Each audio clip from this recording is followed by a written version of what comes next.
రాంభూపాల్ గారు మీరేమంటారు? మీరు కార్మిక పక్షపాతి కదా. ఈ ఆటో డ్రైవర్లకు సంబంధించి తెలుగుదేశం ఇచ్చిన హామీలు ఏంటి? తెలుగుదేశం జనసేన ఇప్పుడు జరుగుతున్నది ఏమిటి?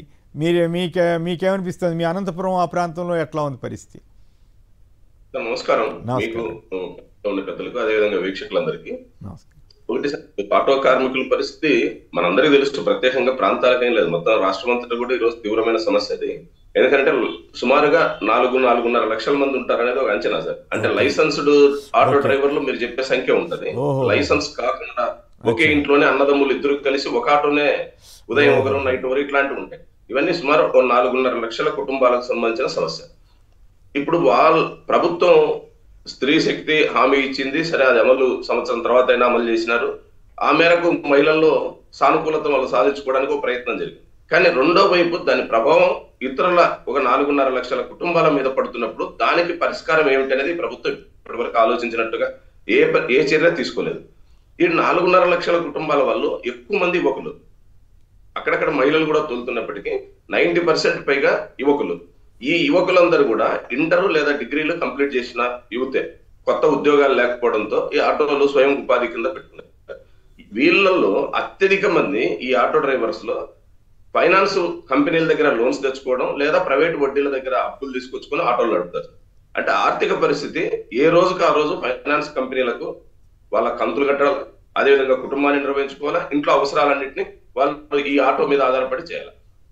మరి ఇంత సందిగ్ధంగా ఉన్నప్పుడు, ఇంత సంక్లిష్టమైన ఈ సమస్యను తీసుకుంటున్నప్పుడు ప్రభుత్వం రెండో వైపు నుంచి ఆటో డ్రైవర్ల సమస్యలు ఎందుకని ఆలోచించడంలా కేవలం ఎన్నికల ద్వారా లబ్ధి పొందడానికి కావాల్సిన పథకాలు అమలు చేస్తున్నప్పుడు దాని యొక్క ప్రభావం ఇతర పరిస్థితుల మీద పడుతున్నప్పుడు వాటికి ప్రత్యామ్నాయం చూడాల్సిన బాధ్యత ప్రభుత్వాన్ని కదా. ఆ పని చేయకపోగా ఈరోజు ఆటో డ్రైవర్లు ఎక్కడైనా రోడ్డు మీదకి వస్తారేమో అని చెప్పేసి ముందస్తుగా తనకున్న అధికారాలను ఉపయోగించుకొని ఆటో డ్రైవర్లను కంట్రోల్ చేసే పరిస్థితి, కేసులు పెట్టడం, స్టాండ్స్ లేకపోయి వాళ్ళని అక్రమంగా అనేక విషయాలు ఇప్పుడిప్పుడే ఏదో మొత్తం రవాణా రంగాన్ని అంతటి దాన్ని కాపాడుతున్నట్టుగా ఆటో స్టాండ్స్ లేకపోయి బెదిరింపడం. ఎవరైతే నాయకులుగా గతంలో యాక్టివిటీలో పాల్గొని ఉంటారో వాళ్ళ పేర్లు పోలీస్ ద్వారా తీసుకొని అట్లాంటి నాయకులను ప్రత్యేకంగా కౌన్సిలింగ్ లాగా చేయడం.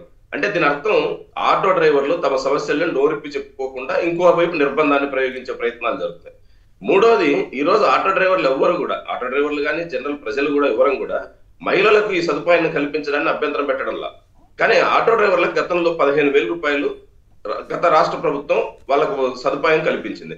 అంతకుముందు రాజశేఖర రెడ్డి గారి ప్రభుత్వం నుంచి సార్ ఇది. రాజశేఖర రెడ్డి గారి ప్రభుత్వ హయాంలో ఆటో డ్రైవర్ల కుటుంబాల్లో పిల్లలు ఎవరైనా చదువుతూ ఉంటే ఆ పిల్లలకు ప్రత్యేకమైన స్కాలర్షిప్ ఇచ్చాడు. నేను ఒక విషయం మాత్రం గర్వంగా చెప్పగలను, ఆ స్కాలర్షిప్ ఆ అంశాన్ని రాజశేఖర రెడ్డి గారు ముఖ్యమంత్రి అయిన మొదటి రోజుల్లో అనంతపురంకి వచ్చినప్పుడు ఆటో డ్రైవర్లు అందరి తరఫున పోయి రిప్రజెంట్ చేశాం.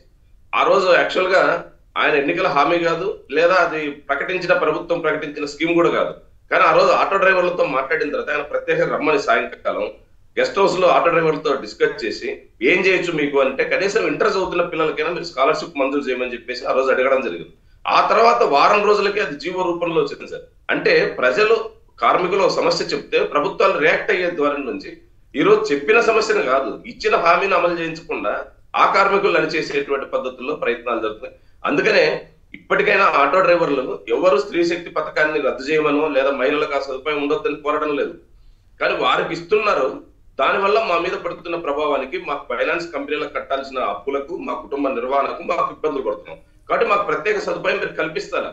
అవును, మీరు ఆటోలు ఆదుకుంటామని చెప్పారు. ఆదుకోవడం అంటే ఏమిటి? ఈరోజు జనసేన పవన్ కళ్యాణ్ గారు అసలు నోరెత్తి కూడా మాట్లాడడంలా. చాలా సినిమాల్లో కార్మికుల గురించి, కార్మిక వర్గాన్ని గురించి చాలా మాట్లాడింటారు డైలాగులు. కానీ ఇప్పుడు తీరా ఆటో కార్మికులు 4.5 లక్షల కుటుంబాలు వీధుల పాలవుతుంటే కనీసం వాళ్ళ గురించి మాట్లాడడంలా. కాబట్టి ఇప్పటికైనా ఉభయ పార్టీలు, అటు తెలుగుదేశం అటు జనసేన రెండు పార్టీలు కూడా ఆటో డ్రైవర్ల గురించి మాట్లాడారు. ఈరోజు ఆటో డ్రైవర్లలో ఎక్కువ మంది సినిమా యాక్టర్స్ కూడా సహజంగానే ఫ్యాన్స్ గా ఉంటారు. అది పవన్ కళ్యాణ్ గారికి ఉంటారు, అదే విధంగా బాలకృష్ణ గారికి కూడా ఉంటారు. మరి మీ ఇద్దరు ఫ్యాన్స్ ఎక్కువ మంది ఉంటారు కదా, వాళ్ళు కూడా మీ పార్టీలకు ఓటేసి ఉంటారు. గతంలో ఫ్యాన్స్ పరంగానైనా మీరు చెప్పిన మాట నమ్మో లేదా మీరు అధికారంలోకి వస్తారని ఆశతోనూ మీకు వేసి ఉంటారు. ఇప్పుడు వాళ్ళ గురించి మీరు ఎందుకు మాట్లాడడంలా? కాబట్టి ఆటో డ్రైవర్ల సమస్యల్ని ప్రభుత్వం తక్షణం పట్టించుకొని వాళ్లకు నెల వారీగా సదుపాయం కల్పించేదానికి, అదే విధంగా బ్యాంకుల నుంచి ఏదైతే ఫైనాన్స్ కంపెనీల ద్వారా లోన్స్ తీసుకున్నారో ఆ లోన్స్ ఒత్తిడి అరికట్టడానికి ప్రభుత్వం ఆ అప్పుల్ని అనేక సమస్య వచ్చినప్పుడు అప్పులు రద్దు చేస్తున్నాం మనం. ఈ ఆటో కార్మికుల అప్పుల్ని కూడా రద్దు చేయండి. అదేవిధంగా ఆటో కార్మికుల జీవనానికి నష్టం జరగకుండా ప్రభుత్వం తక్షణం చర్యలు చేపట్టాలని చెప్పేసి మేము కోరుతున్నాం. రైట్, బాగా చెప్పారు. ప్రత్యేకించి రాజశేఖర రెడ్డి గారి ఇష్యూ రైజ్ చేసి అనంతపురంలో మీరంతా వెళ్ళినప్పుడు ఆయన వెంటనే స్పందించి వారం రోజుల్లో జీవో ఇచ్చిన అనుభూతిని మీరు చెప్పడం చాలా బాగుంది రాంభూపాల్ గారు. మరి ప్రస్తుత ప్రభుత్వం ఏమో ఇచ్చిన హామీలకే దిక్కులేని పరిస్థితి అని కూడా చెప్పారు. పైగా ఫ్రీ బస్సులో కూడా చాలా ఇబ్బందులు పడుతున్నారు మహిళలు. మీ అనంతపురం నుంచే ఒక వీడియో చూశాను, అసలు బస్సులే ఉండట్లేదంట, చాలాసేపు గంటలు వేచి ఉండాల్సి వస్తుందంటే, వచ్చిన వాటికేమో రష్ విపరీతంగా ఉంటుందంట, వాటికి తగ్గట్టుగా సంఖ్య పెంచట్లేదట. సరే, అది వేరే సంగతి అనుకోండి. ఆంజనేయులు గారు ప్లీజ్ చెప్పండి సంక్షిప్తంగా. నేను గుంటూరు నుంచి విజయవాడకు వస్తున్నాను సార్. ఓకే. విజయవాడకు వస్తున్నప్పుడు తాడేపల్లి రోడ్డు వైపు నిలబడుకున్నట్టే బస్సు వచ్చింది. అది express sir, super luxury bus. సహజంగా మహిళ సూపర్ లగ్జరీలో అవకాశం లేదు కాబట్టి ఎక్కలేదు. కానీ ఆ కండక్టర్ దిగి ఏం చెప్తున్నా అంటే, ఇది ఆర్డినరీ బస్సే, సూపర్ లగ్జరీ కాదు, మీరు ఎక్కండి అంటున్నాడు. లోపలికి ఎక్కిన తర్వాత పాత బస్సుకు మొత్తం అవన్నీ రేకుల్లాగా సెట్ చేసి బస్సును రోడ్డు మీదకి నడిపినారు. నేను ఆ కండక్టర్ అడిగిన, ఇది రైల్వే స్టేషన్ కదా, రైల్వే స్టేషన్ పోతుంది అంటే, పోదు సార్, ఇది డిపో పోతుంది అన్నాడు. ఎందుకంటే రిపేర్ అయిన బస్సు, ఇది స్క్రాప్ బస్సు, దీనికి ఇప్పుడు ఆర్డినరీ బస్సులు నడపాలి కాబట్టి ఈ బస్సులు రోడ్డు మీద తోలారు, మాకు చూడండి ఇది కదలడం లేదు అని చెప్పాడు.